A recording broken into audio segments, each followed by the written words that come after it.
like, alright, 55 starports, that's what I'm going to do. That damn you, Bling. And now a final real GG. So yeah, I think this is definitely a good video to watch if you're a Protoss player facing Terran, because there's a lot of smart things he did there. Hallucinations. I mean, you're getting the sentries anyways. It is sentries do hallucinations, right? Or is it the Templar? Yeah, it's sentries. Yeah, you get the sentries anyways just to set up those walls and the Guardian Shield, at least a couple of them. So yeah, why not just completely baffle your Terran opponent?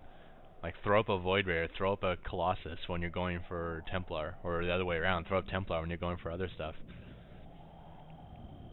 I guess you gotta be careful just to kind of let your opponent see the Void Ray but not actually attack, because the Void Ray on its own will be very obvious that it's a fake. But those Colossus, I had no idea they were fakes. In fact, later on in the game, I'm like, how is this guy so powerful after doing such a ridiculous tech switch from Colossus to Templar? It never even occurred to me. What else did he do good? Oh, upgrades. Ridiculous.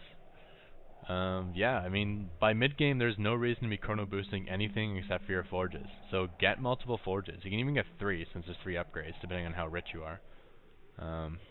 But if you're not filthy rich, then just get 2 of them just for armor and attack, and then you can get shields later. And yeah, chrono boost them. That's awesome. I would love it if I could chrono boost my upgrades. Upgrades are huge. I find like any game where I'm behind in upgrades, I'm just doesn't feel right. And in games where I'm ahead in upgrades, I feel like I'm just invulnerable.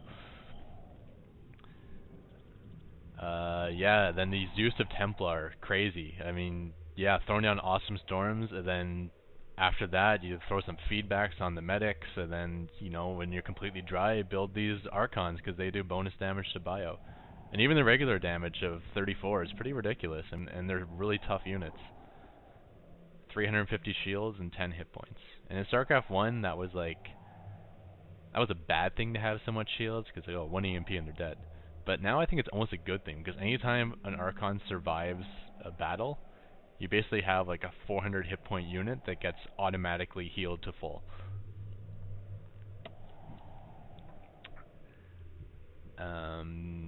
Keeping his Templar in the back at the beginning of a battle also I think is pretty smart to avoid the EMPs. And now I guess to review from my perspective when I could do better. Okay, first of all, don't lose my entire SCV force on my base at the beginning. It's kind of hard not to against a Protoss player who chrono boosts stalkers without ever building a Zealot. That's definitely the hardest counter to my fast expand build that exists. I probably could have been a little bit better at getting up Marauders a little faster, and maybe I could have held this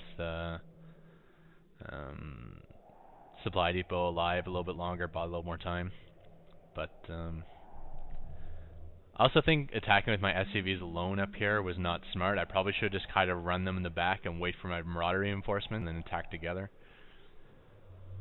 And then other than that, I think against that many Templar, against a Diamond League player, yeah, I am in Diamond League now, and this wasn't a Diamond League opponent. I think I should really build up a bigger force, get the energy up on my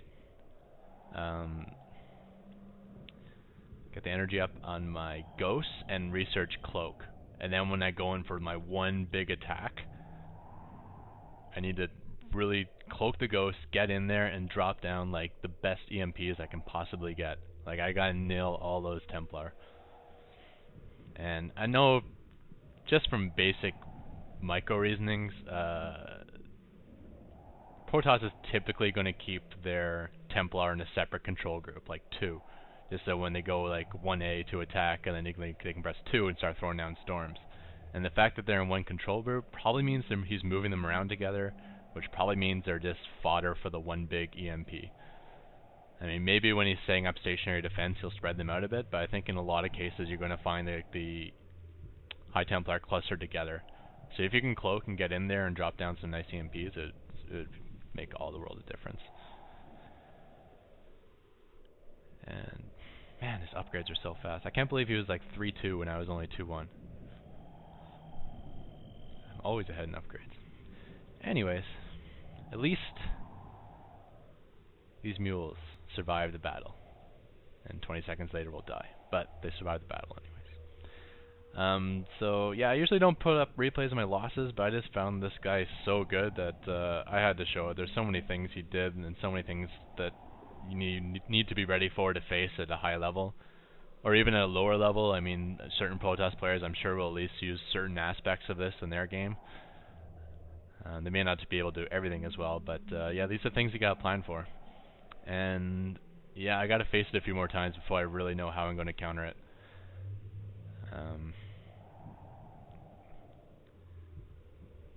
Yeah, I am babbling, but this is really interesting to me, so I just want to keep babbling about it. The other thing is, I know he's doing like hard counters to bio, but it's really hard for me to tech switch out of bio because I already have all these barracks thrown down. It's not like Zerg where all I gotta do is build a spire. Now I can build a shitload of airs. Like I'd have to build like a ton of factories or a ton of starports to tech switch, and then all those upgrades I've spent on my bio are now useless. So I'm almost like committing myself to it just because of all the investment I put in the upgrades and the barracks. So I really want to find a way to keep bio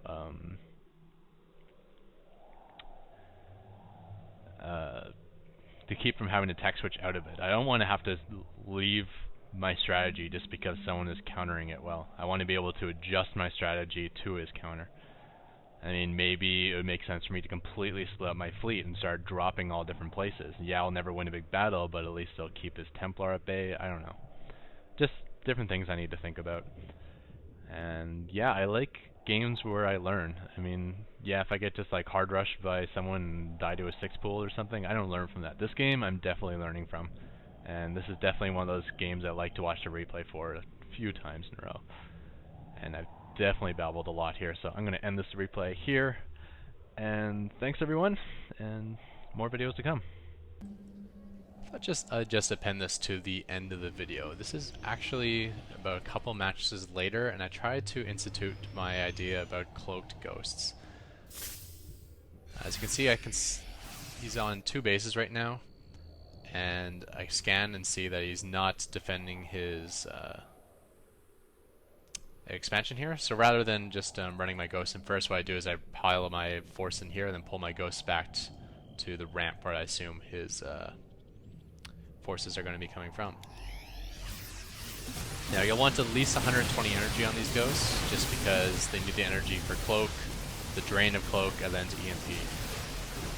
So now before he even gets in side storm range, I've just drained all the energy off of his Templar, as well as weakening his force pretty significantly. And that's a quick GG. So I kind of like the idea.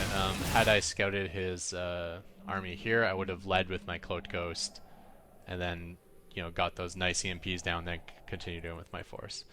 And I think that's what I'm going to have to start doing now to beat Templar.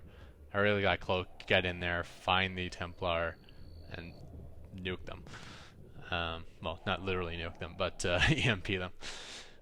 So, I don't know, just thought I'd throw this on the end of the video. Alright, thanks everyone, bye.